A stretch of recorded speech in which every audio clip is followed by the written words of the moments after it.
Hello and welcome to Shoot the Defense on FNX. I'm your host, Stel, and we have an absolutely packed show this evening. My co-hosts this evening, as ever, are Rhodri Giggs and Mr. Yiannakis J. Gents, how you doing, Rod? I believe you had a little trip to Ibiza. How was it? Yeah, it was good. We had played a charity game out there. There was a few good players out there as well. A Fanini George, Ivan Campo, and a couple of ex-Spanish players out there. But yeah, it was a good weekend. Raised a lot of money. I didn't drink much either.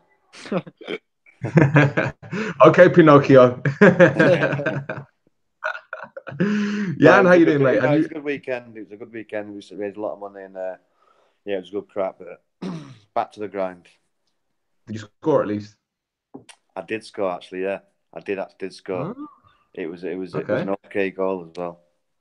You had to say that, didn't you? Yeah. Fair enough. Yeah, and I'd ask how your weekend went, mate. But given all those United tweets, I think I know the answer already. Yeah, it was terrible, mate. Terrible. After what Rod just weekend said. Or United? United. We should sign Rod. He'll do a better job than all of them, I tell you. Oh, dearie me. It's going to be one of those shows already. Right, I'll tell you what. Let's begin the show with our quiz, our normal quiz, which doesn't have a name. The quiz that has no name. For the benefit of our listeners, the rules are simple. I've picked 3 Premier League games from seasons before, and this season happens to be 2011-2012. I haven't given this quiz a name, so I'm going to call it the quiz that has no name. I feel like I'm repeating myself. Good evening, Mems, who's listening live on Periscope. How you doing, mate? So yeah, the quiz is simple. I've picked 3 matches from season 2011-2012. I'll give you guys the results, and you need to guess the goal scorers. Okay? But don't tell me your guesses just yet. Wait till the end of the show, because we had this problem last week, and Jan just wasn't obeying by the rules and started to throw in Emil Heskey's name randomly. So yeah, no Emil Heskey this week, Jan. Okay? Oh, good. All right. Okay. So the first game, Man United 2. Norwich City 0, back when Man United could beat teams like Norwich. And what year was this? 2011-2012. 2-0. Yeah, it's surprising. United won 2-0. I remember the 2-1, but I'm trying to think the 2-0. Okay. Okay, right. Next game, Merseyside derby. Everton 0, Liverpool 2. Who was that, sorry?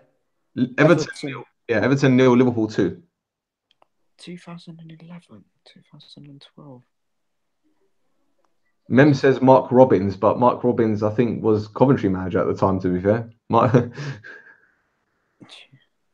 again, Mark Robbins will probably score more goals than Lukaku this season. But anyway, let's not go into that.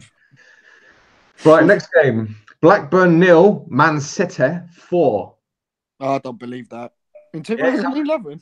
That wasn't the season when Man City allegedly had 250,000 people turn up at Ewood Park, by the way.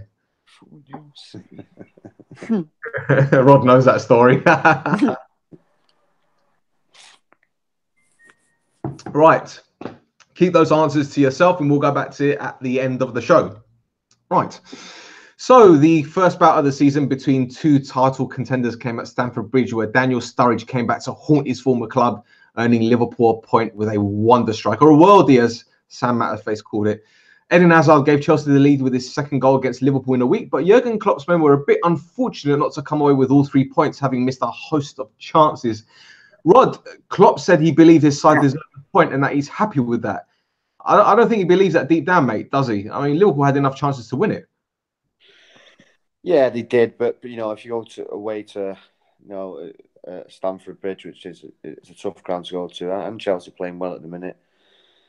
I know they had a few chances, and they probably were the better side. It's still a good point to come away with, but probably deep down, yeah, he's probably a bit disappointed that they didn't come away with the 3 points, because, like I say, they did have a few chances, and they could have come away with the 3 points. Fair enough. Jan, Sarri told the media that he was actually really happy with the performance and that his team is improving match by match, which you can't really disagree with. But what is it about Sarri's methods that's so special, mate? What's his secret? He just plays attacking football still. as you know, I don't think you've been Sarri's biggest fan over the years, but he's kind of never really won anything, to be fair. But he's always been complimented for the style that he's put or implemented to the teams that he's managed. Like, you know, Napoli, he came in and made them a force. I mean, they I think they broke records about goals that they scored, and he's doing the same with Chelsea as well. It's kind of, you know, attack, and you know, it's a really kind of nice way. You know, as a United fan as well, watching Chelsea, actually decent to watch because they play football in a really attacking kind of method. So they'll score a lot of goals. They will concede with the system that he plays. You know, they're always going to be vulnerable at the back because, you know, if you attack, you're always kind of liable to concede. But I think Chelsea could match City and Liverpool due to the fact that they'll probably just only have the league to concentrate this year. I mean, I know they've got the Europa, but I don't know if they're going to take that really serious. So I think they can mount a serious title challenge this year. Are you worried about him defensively, though? Because let's be 100% honest, David Luiz isn't the greatest central defender out there, and Rudiger can be erratic. Yeah.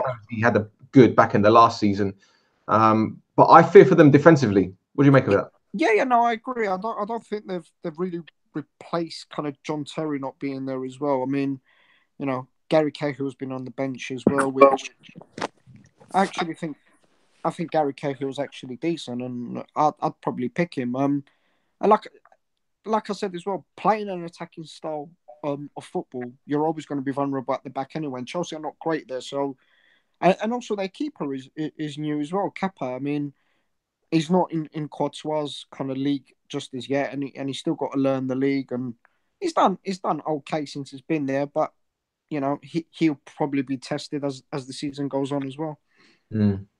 Okay, well, this time last season, Daniel Sturridge was probably wondering if he had the future at Liverpool. Now, if you fast forward 12 months, it looks as if he's close to morphing back into the Daniel Sturridge that gave defenders the jitters 4 or 5 seasons ago, mate. What do you make of his recent form? Sturridge could be the reason why Liverpool can win the title this season. A fully fit Sturridge will score goals and cause problems to anybody. The fact that he's been used so kind of frequent, he's been on the bench, probably means less time for him to be injured. And when he comes on with the pace that he's got, the ability he's got, he's always gonna score goals. And I think for me, Firmino hasn't really been great this season for Liverpool. So I think he's pushing for a start now, and you know, I think he should play. Fair enough. Do you reckon he'll get in the England squad anytime soon? Yeah, why not? If he carries on scoring goals and he stays fit, then why not? On his day, like I said, he's just as good as anyone putting the ball in the back of the net as well. So I don't see why not. Great stuff. Rod, do you think Salah's slight dip in form is a bit of a concern for Liverpool? Is it too much being made about it? Yeah, I think there's a bit too much been made of it. He had a fantastic season. I don't think he'll ever have a season like he did last season. Yeah, he's had a tough summer. He's had an injury with that as well. And, you know, like I say, he had a fantastic season last season. He was a bit like, you know, like Leicester. It was just a one-off. That he'll never score 40 goals again. And the defenders know about him. Other teams know about him, so they won't get as much space as he got last year. So it'll be a little bit more difficult for him. But, you know, he'll still score 25, 30 goals, and that's still a great season for him because there's other players around that squad that can chip in, and Mane and Firmino, Sturridge, like we've just been talking about. So they've got goals all through that team. So, you know, if they deal with Sturridge in the right way and you know, not play him as much, because when he does play too many games, history tells you he gets injured. But if, like Jan says, a fresh Daniel Sturridge with the 3 that they've already got and Shaqiri, you know, they're looking strong this year, Liverpool. Looking very strong. While we're on the subject of goals, I'd like to refer to Ala Madrid in the chat on YouTube. He says Chelsea's midfield is serious, but they need a striker. Now, I tend to agree with that, to be fair. I don't know what you guys think, because, you know, they lost Diego Costa, who scored 24, 25, how many goals it was when they won the championship. Morata isn't going to get you that many goals at the moment. Giroud sure as hell isn't going to. If Chelsea are serious about winning the league, Obviously, I've addressed the defensive issues, but what about going forward? Because I know Hazard is in the form of his life at the moment, but take him out of the equation. Chelsea look as if they might struggle for goals. What do you think? Yeah, I agree. Yeah. I agree. Yeah, I agree. Yeah. Yeah, I agree, Stel, as well. In a sense, well, they bought Morata for them goals, didn't they? It just hasn't worked out for the lad. I think Giroud though gives them a better platform in the way that he plays because he can bring players like Hazard and Willian, and even Pedro. He seems to do a lot of the donkey work, Giroud, where he holds up the ball quite well, or he'll flick it on, and then kind of the quicker players can run in behind him and get in. So Giroud's probably the better suited striker to play at the moment. But if they did manage to get a striker and with the talent that they've got behind them, they'll be a real force, Chelsea. But like we touched on earlier, I think defensively is probably the bigger issues that they will have. Fair play. Tottenham's 2-0 win over Huddersfield moves up to 4th, while Arsenal's victory against Watford makes it 7 wins on the bounce in all competition for Unai Emery's men. Rod, Arsenal began the season with 2 losses, but they're now getting the results their hard work and playing style deserves. What do you think Unai Emery has brought to the club so far, and can you see him turning them into title contenders eventually? Well, they're a massive team and a massive club, so why not? They should be up there with the facilities they got, the money they've got, and which the players they've got some decent players there, and like you said, they've had a good start. Well, after the 2 losses, obviously, but you know they're quietly going about the business, and no one's really talking about him, and just going about winning game after game, and he's quietly doing a good job there, and he's still a long job, it's still a big job, but you know.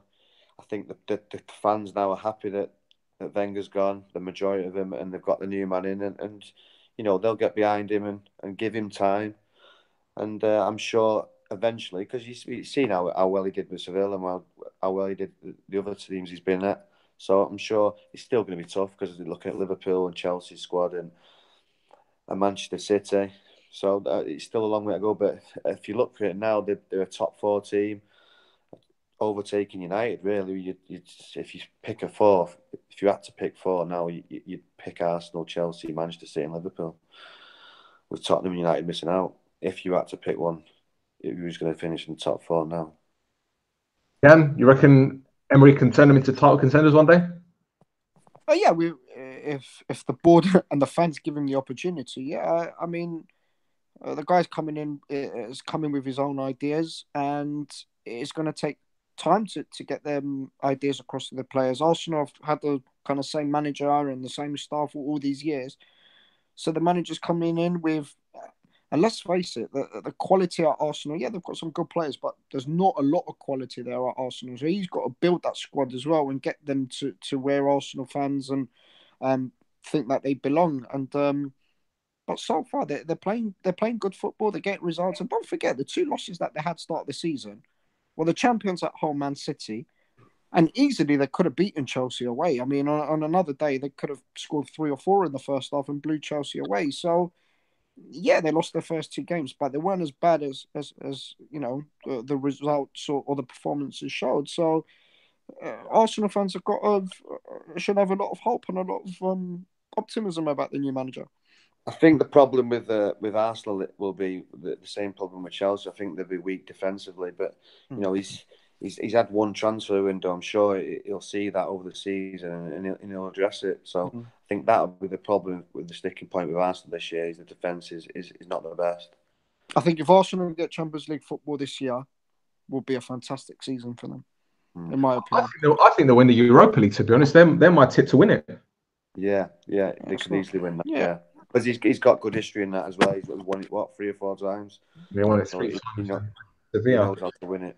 It depends who drops out the Champions League as well, Stel. And yeah, I know you say this, but if you look at the group stage of the Champions League, any team that drops out, I don't think are impeccable enough to win the Europa League. I mean, let's be honest. Who's going to drop out of United's group? It's going to be either Valencia or United, right? Right? Do you think United are good enough to win the Europa League with this squad? I don't think so. If you look at Liverpool group with Napoli and Paris Saint-Germain, I don't think Paris Saint-Germain are going to get knocked out. So it's Napoli. We saw what happened with Napoli last season in the Europa League. I don't think they're going to win it. So if you look at the rest of the teams that drop out of the Champions League, they don't stand out as much as your Arsenals and Chelsea's, in my opinion, anyway. And I think the way that Emery is setting his stall out and the way that Arsenal are going forward, they can destroy any team with the pace and power they have. My only concern, if I was an Arsenal fan, would be defensively. And I think that once he's got a back four that he's happy with and he can get the cohesive unit that we see that he's trying to work on, I don't see why they can't go for that Europa League, to be fair. And let's be honest, they're better defensively than they were last season under Wenger. Yeah, I agree.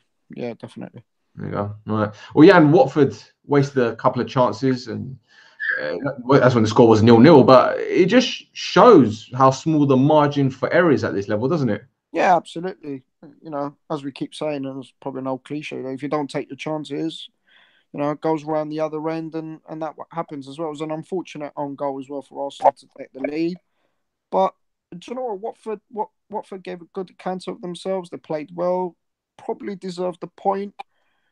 But when you go to the places like the Emirates, when you take if you get one or two opportunities, it's very important to put the ball in the back of the net, take the lead, then you've got something to hang on or fight for. So they were unlucky, but they're another team, Watford, this year that I've taken strides this year. They've done really well under Gracia. They're improving all the time. They're a tough side to beat, and I've been impressed with Watford this season.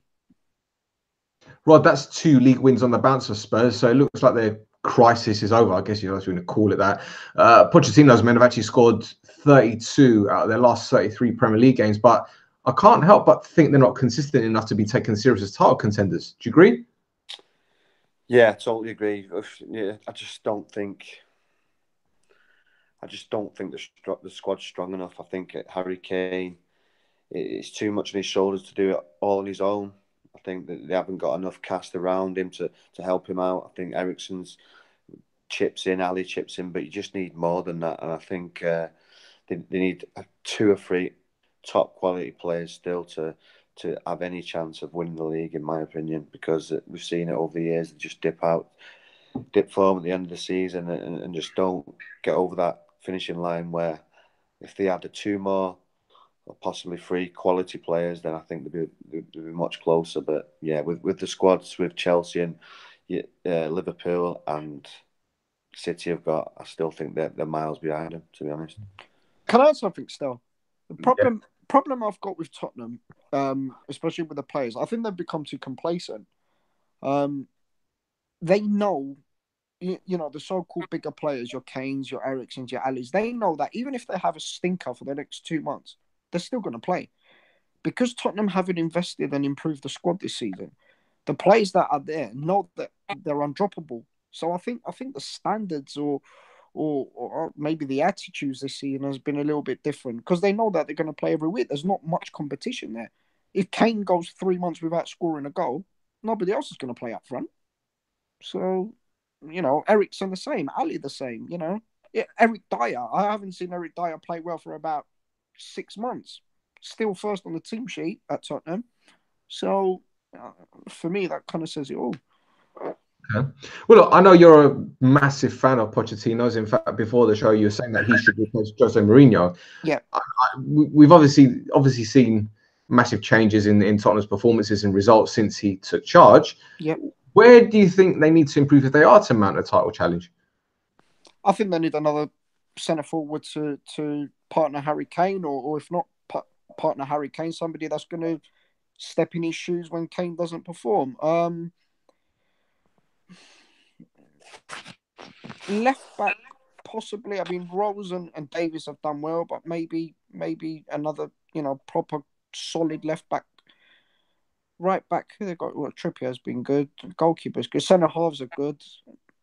See, this is the thing about I don't know. They're a good side, Tottenham. I mean, the first 11 is just kind of as good as anybody. I just think they need better players in the squad all round.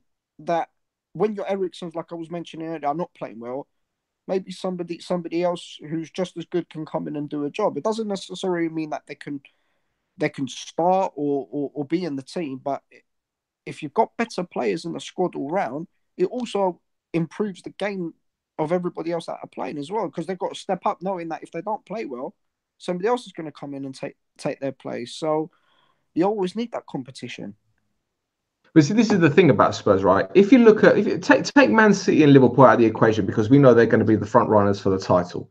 Look at all the other teams competing for, say, top 4. You can say exactly where they need to improve. Chelsea needs to improve probably defensively and maybe bring in a striker that can get them 15 to 20 goals. Arsenal, sure as hell, can improve defensively. Spurs, you look at them and you're thinking, well, where do they actually need to improve? Because 1 to 11, that team speaks for itself. You can pick that team easily with your eyes closed. Maybe another defensive midfielder still? Would you go along with that? Who are you gonna take out? Because I think Dembele is the best player in that position anyway. You could play Dembele with with another top quality, about somebody like a Verratti or someone like that. Someone that can do the donkey work in there. Let Dembele go and express himself. Dembele's not a holding midfield player, but Dembele's got a lot of ability on the ball. He can offer Tottenham a lot more going forward. For me, he doesn't do enough for his talent and ability that he has. I think personally he could do a lot more than Dembele. Okay, fair enough. I'll take that on board. And if Spurs sign an attacking midfielder or a defensive midfielder, then we can discuss this further, because I'm pretty sure that might answer our questions. Right, let's move on to Man United, because their week went from bad to worse after a 3-1 defeat by West Ham. Meanwhile, Everton bounced back from last week's defeat, ironically, against West Ham, turning over Fulham 3-0. Jan, if we put Mourinho's relationship with Pogba and Woodward to the side for the time being, Saturday's performance has to be the worst out of all the bad ones we've seen under Moyes, Van Gaal, and even Jose. United were awful from the first minute, weren't they? How long can I go on for still? Oof, well, we've already done 22 minutes, mate, so make it quick. If you ever saw a bunch of players down tools or down tooling a manager, whatever the saying is, it was Saturday. They're gone still. A massive change needs to happen at United. If it is the manager, then so be it. And then get rid of the bad apples in the summer, your Pogbas, your Martials, people that have caused all this unrest, uncertainty, whatever you want to call it, in the dressing room. It's toxic. Everything around United is all negative. There's nothing positive. I read I didn't read. I heard your the rant or whatever that you did on YouTube, and you hit the nail on the head still. There's so much. Is it regressed, if that's the right word? Yep. Gone backwards. Yeah, we've gone backwards, mate. We brought Mourinho in thinking that, we've got this tactical, astute manager who brings success, and we thought that after the Europa League that we might actually kick on, and for whatever reason we've just gone backwards. The players don't want to play for him. I don't even think the manager likes the players, to be honest. I think he's going in thinking, what am I working with? This is not working. Mourinho won't leave because he's not going to lose £22 million by walking away. So he's waiting for the club to sack him.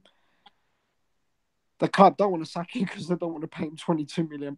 So where do we go from here? I mean, I feel sorry for the United fans, turning out. I mean, usually United fans don't leave early, but I'm watching them on Saturday, and 10, 15 minutes before the end, they're already gone out the stadium. They already know what's happening. And,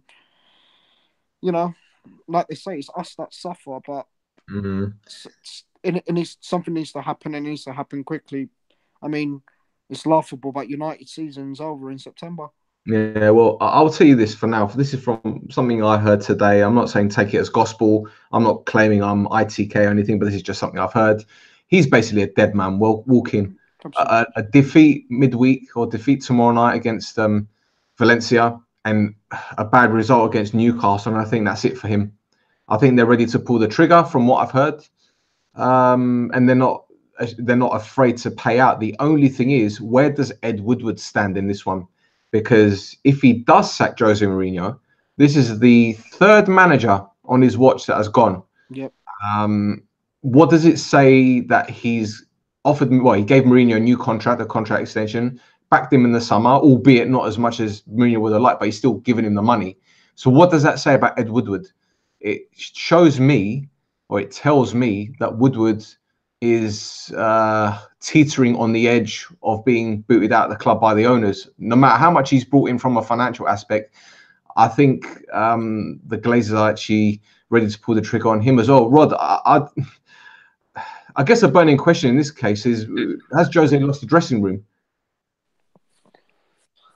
Well, that's a difficult question, that, because I've been in a dressing room where you can have 2 or 3 players out of a 25-man squad, and you only need 2 or 3 bad eggs, and they can just poison everyone, and just by negative thoughts and negative sayings. So it's a difficult one. If he's lost the dressing room, I don't think he's lost the dressing room, but there's definitely a few bad eggs in the dressing room, and not enough stronger characters to sort it out in the dressing room. Because by all accounts, the players really should be having a team meeting between themselves and saying, "Come on, this is not right. We're a team and we're not performing." And ultimately, they should be sorting out between themselves, because they're performing on the pitch. No matter what the manager says to them, they still should be running about and working hard. And the stats tell you that they're not doing that. So there's a definite issue. There's a few bad eggs, and there's a few people that do need to go. Well, does the manager need to go? I don't know. I remember when Ferguson bought Pallister, Ince, a few other players, Mike Phelan, Neil Webb, and they didn't win for 11, 12 games. So would he have gone, Ferguson, back then, if it was in these times? So he's a proven winner. I just think there's a few players that definitely need to be thrown out of the club, and pretty much quickly. So he's lost the dressing room for me. And his track record at previous clubs just proves it. He went to Real Madrid. But you say that, Stel, Jan, about previous clubs. Inter Milan, people loved him and they were hugging him. Porto, the same. So it's 2-2. Yeah, but it's not every single club that he's been at. No, it's not every single club, but I can point out the 2 other clubs that he. I know every single club that he's won a trophy, and he continues to win trophies. I know that. Every single club. But first season at United, they did that. Second season, he fell out with the players. He started with Pogba last season, and it's materialised again this year. It happened at Real Madrid with Casillas and Ramos. It happened at Chelsea with Hazard and the bigger players, and it's happened at United with Pogba and Martial. It's an ego thing with Mourinho. It's all about him. I'm not saying that the players are not at fault here. Don't get me wrong, but it's a pattern that wherever he's gone, he's caused hate. But if you do what you want to do, the players are dictating the manager getting the sack, because he's got a bigger ego than me. It's pathetic. It's just a joke. Pogba needs to go. Martial needs to go. He's the manager of the football club. He needs to sort out, or the one upstairs needs to get rid of him and then bring someone else in. I agree. You can't have players dictating to a manager to get in the sack. No, I totally agree. And if Mourinho goes, I still want Pogba and Martial to go, because they're just as bad as him. I'm not disputing that. I'm just talking about Mourinho's track record of, all right, he didn't do it at Inter Milan, but other clubs he's been, or Porto, but at Porto he was starting out. That's why I can indicate that, I can see a pattern. Look at Chelsea. They went from champions and finished 10th, 11th in the league or something like that, because he lost the dressing room and the players didn't want to play for him. Now, the other side for it, the players don't play for the manager; they play for Man United. So they're disrespecting us, the fans, who are following United and support them. So, don't get me wrong. It's not Mourinho walking out on the pitch to play; it's the players. So they're just as bad. And, if we get rid of Mourinho tomorrow and Pogba scores the winner, United fans are going to sing in Pogba's name at the weekend. I don't think there would be. Wrong. Don't think there would be, yeah. Well, I hope not, anyway, because he needs to go. I don't care if he's worth 90 million or 90 pence. He needs to go. See, this is the thing. This is my honest opinion, and, I'd like to know what you guys believe in this. I don't want this to turn into a Man United show, but I personally believe that the players are hiding behind this whole Jose Pogba thing. They know that this is making back page headlines. People are talking about Mourinho and Pogba. and their performances are left in the dark. We know that obviously they're not playing well, hence the results. But it just seems to me that they're hiding behind this. Now, if Jose Mourinho and Pogba do go and say Martial, they've got no one to hide behind. Before it was the whole Van Gaal issue with, Van Gaal's erratic behaviour. And before that, it was David Moyes with his silly one-liners before games or after games when we've lost. But it just seems now that they're using this as an excuse. And I think the sooner, as you guys said, Pogba goes, the sooner Jose Mourinho goes, the sooner Martial, and even Luke Shaw goes, because he's embroiled in this little clique as well. The sooner those four individuals go, possibly move on. But until then, to be honest, the guy who bought Pogba in should go, because the greatest manager the club's ever had got rid of him because he was a bad egg. So why on earth would you pay £90 million to bring him back? Why? Because he earns money. So we're just a money machine now, not worried about trophies, because we're not going to win any trophies or win leagues with Paul Pogba in the midfield. We're just not. It's just all he's worried about is his haircut and his Twitter followers. The guy's a dickhead. He needs to go. There you go. Quickly, Jan, big win for Everton. Very solid display. Yep. What do you think the fans expect to see this season? I think possibly a high finish in the table, or maybe like a trophy to come across, or maybe a League Cup. I don't know. What do you think Everton fans expect from this team?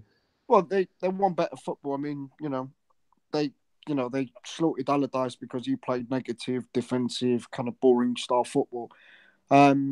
Everton fans wanted Marco Silva because he's, he likes playing attacking football or expansive football. So they will definitely want a higher finish than last season, see better football at Goodison because that's what they craved. And like you said, maybe a good cup run or, to give them kind of a bit of optimism for the future. So Everton are a big club. They, people must not forget that. And so yeah, just an improvement from last season. And then, as long as the manager's there and they back him and give him a chance. Marco Silva's all right. He's a decent manager. He's got good methods and good philosophy about him. So Everton will do well under him. Great stuff. Right, in other news, Milan beat up Sassuolo 4-1 to register only their second league win of the season, moving them to 10th in the table, while Juve maintained their 100% record with a 3-1 home victory over title rivals Napoli. Right. They'll also win to Inter and Roma. Roma actually beat Lazio 3-1 in the Rome derby. Great result for them. Jan, you know Serie A more than most. Juve have opened up a 7-point lead at the top, but I'd like to know your views on Carlo Ancelotti's Napoli, who've conceded 10 goals in their opening 7 games. Has to be a cause for concern, surely. Yeah, absolutely. You're not going to win games or titles by conceding goals, and it looks like they've just followed that from last season, Napoli, where they attack and concede goals. And Ancelotti's been more of a shrewd manager over the years. Yeah, he likes playing a decent style of football, but he's always had his teams defensively sound. So the fact that they're conceding a lot of goals is worrying. I mean, they put a good display on Saturday. They lost the man as well. He got sent off, and then after that, it was backs against the wall. But he needs to address, like you said, defensively, and then hopefully mount a title charge with Juve. I mean, Napoli over the last 2-3 years are kind of thereabouts, but they haven't pushed on, and because they're a good side, Napoli, they've got some really good players. So Koulibaly's a really good. I like him. I think he's a really good defender as well. And if they become a little bit more solid at the back, then maybe. But if they carry on conceding goals that they have been, then they're not going to be anywhere near Juventus at the end of the season. All right. Well, let's talk about Roma then, because I know their head coach Di Francesco has had a lot to deal with in terms of big names leaving the club over the past couple of years. How difficult do you think it is for him to build a cohesive unit when so many players are arriving and departing? Yeah, absolutely. You're not going to build a team or a squad or mount a title challenge if all your best players are leaving. He's trying to work with a lot of youth there as well. They bought Clive in the summer. He's been under pressure. The squad is not strong in depth to be where Roma fans expect to be. And if you're not going to buy the bigger players and also sell your better players to your rivals, I mean, Nainggolan went into Milan in the summer, which for me was a disaster. I think Nainggolan's a really good player. If you're going to sell him, don't sell him to your rivals. But in Italy, that seems to happen all the time, where players just move from club to club in Italy. There's kind of no kind of loyalty over there. So different. I mean, they were talking about replacing him, but he got 2 decent results. I think they beat, who did they beat Lazio, and they beat somebody else 2-0 last week. I can't remember who they beat. So maybe he's got a little bit more time there at Roma to turn it around. Mm.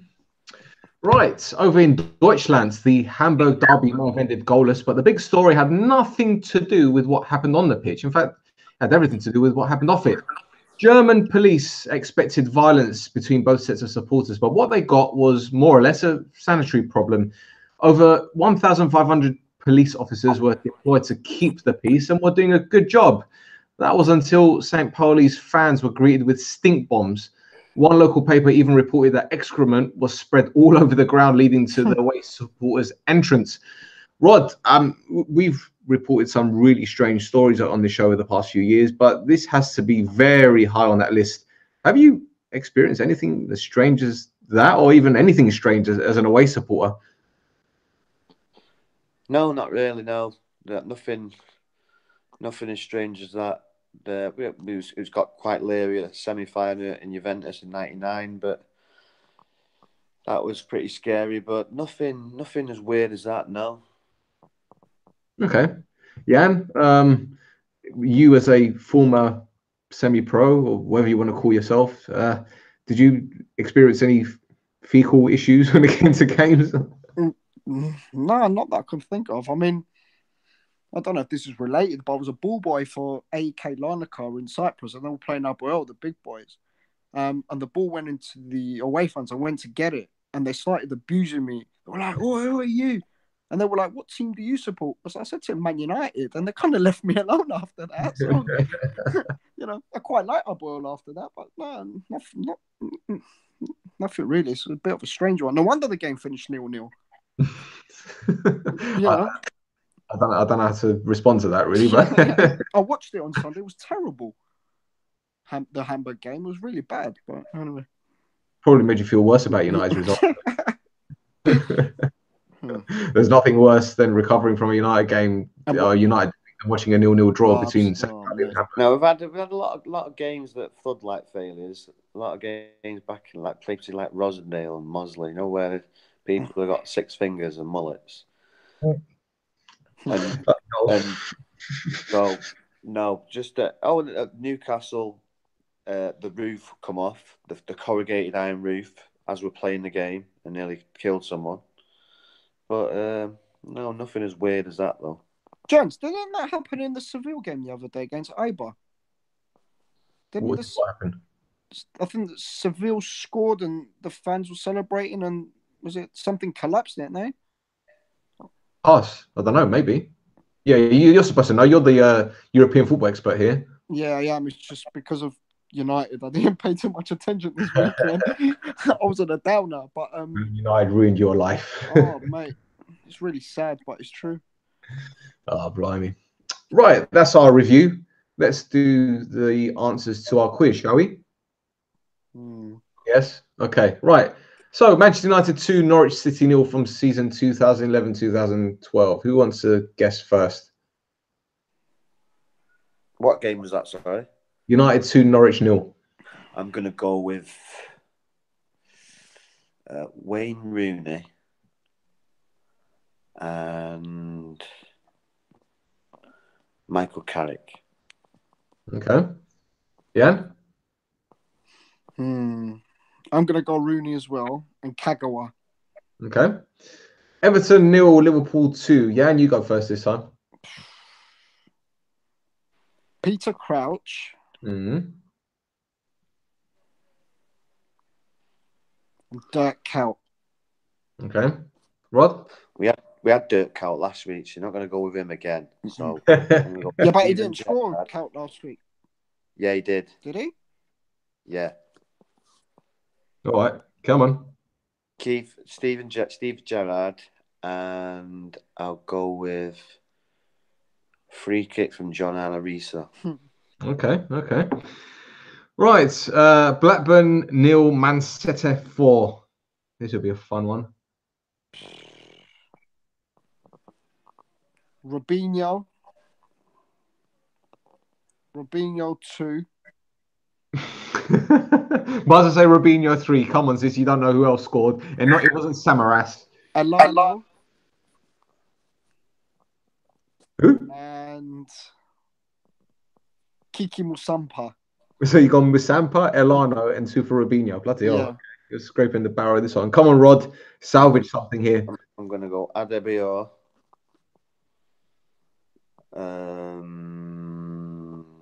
Adebayor. Vincent Kompany and Yaya Toure. 2. Oh, bloody hell. Okay, right. Gentlemen, this is appalling. This is very bad. Very, very bad. I think this is the worst we've ever done. Okay, let me go through this. Man United 2, Norwich City 0. Goal scorers for United were Danny Welbeck and Viv. Who? Anderson? Yep. Right. Viv Anderson. Oh, Anderson. Yeah, the other Anderson that likes Nando's a lot. Right. Everton 0, Liverpool 2. Goal scorers for Liverpool. And Carroll. Who? Andy Carroll. And Carroll. Luis Suarez. Right. Blackburn 0, Man City 4. Goal scorers for Manchester City. Savic, Nasri, Balotelli, and a winger that I won't mention because he's in the nick. Johnson. There you go. So, gentlemen, you scored a pathetic 0. Yeah, but that's like, how would you supposed to keep? We don't even remember it. Or we just remember the squads of your own team, never mind someone else. Are you suggesting his turnover players in the last 7 or 8 years have been massive? Are you not suggesting that this game is difficult? No, I like it. At least you know that we're not cheating. Yeah. Well, I'll tell you what. Why don't you choose some games next week, Jan? Why don't you do it?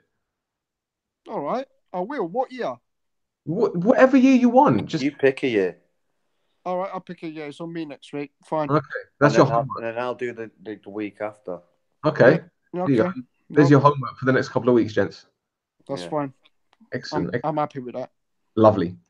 Right, that's it for us this week. Thank you guys for listening. Just like to give a quick shout out to everyone on FNX at the moment. The 3 Midfield, the Playmakers podcast, the 4231 podcast. It's great to have you guys on board the network. There's another one I forgot.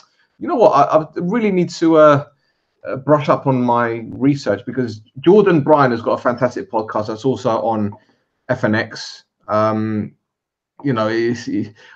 really sorry. I keep forgetting to mention his podcast because he's absolutely fantastic. So feel free to follow Jordan on Twitter at _Jordan J Bryan, and also Sofa Sports News, another fantastic podcast. So yeah, that's everyone. Before we go, yes, can I save a bit of praise for yourself, if I may? Yeah, I was just going to say that then. Yeah. Go on. What have I done? A certain Mr. Stel appeared on TalkSport. Oh, bloody hell, you had to mention that, didn't you? Christ. Yeah, I had to. First of all, congratulations. And second, how was it? Yeah, it was an experience. I'd like to thank Jed for inviting me. It was all surreal, really, because I'd never been to a massive company like that before, and to see that the way they operate in the background and it is very professional, as you'd expect. But it was also laid back and an interesting experience because we do live shows and everything, and we're obviously not as big as TalkSport. We don't have that many listeners. So to see so many people popping up on Twitter in TalkSport and commenting on our opinions on what was great. So yeah, it was a great experience, and hope we can all be on at one point. How long was you on for? 2 hours 15 minutes. Oh, was you? Wow. Right. Yeah. Okay, that's good. They kept me there for that. Oh, sorry. They put up with me for that long. Yeah, I did listen for about 20 minutes, but You're not beefer. You're not beefer. So yeah. Oh, thank you for that. Anyway, I mean, I'm glad I didn't ruin your experience. No. I think he's on the taxi on the way home just to get changed. About 1 o'clock. Great stuff. Well, guys, thanks again for appearing. Give us your Twitter handle. Mine's Rod James Giggs. Jan, hello. Oh, sorry, He's trying to remember it. I'm trying to Pogba out. That's already taken by Jose Mourinho. Oh yeah, so Yiannakis, Jay.